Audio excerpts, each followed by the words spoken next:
Over the next several months, we will be taking a look at historic homes throughout the southern tier. Our first stop is in the heart of Binghamton at the Phelps Mansion. Amy Hogan has more.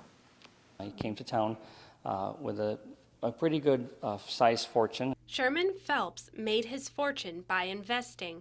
After moving to Binghamton in 1855, he purchased this bank on the corner of Court and Shenango Streets, just a 2-block commute from his impressive home. The mansion was designed by architect Isaac Perry, who is known for his work on the New York State Capitol as well as many other prominent buildings in the Binghamton area.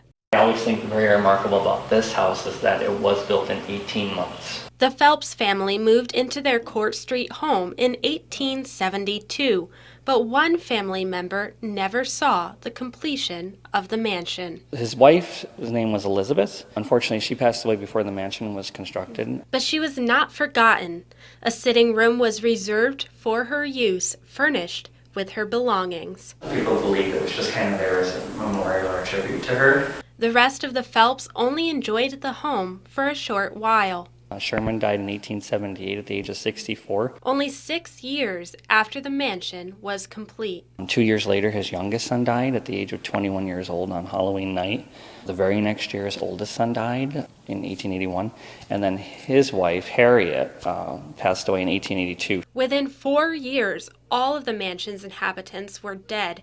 Some say the Phelps family still lingers in the home. Well, we've had some previous caretakers that actually lived here in the house. They had 2 dogs that lived here with them, so sometimes they say that, the dogs would bark when no one was in the house. The elevator would move on its own, or things would be moved around that weren't, were in one place and then moved somewhere else. Relatives eventually sold the property. In 1905, the Monday Afternoon Club, a ladies' civic organization, purchased the house for meeting space. They owned the house till about 1986, and then they started transitioning from a private club to a foundation, and then eventually a historic house museum, which is what we are today. The structure of the house has gone relatively untouched, minus the removal of the original slate roof in 1941.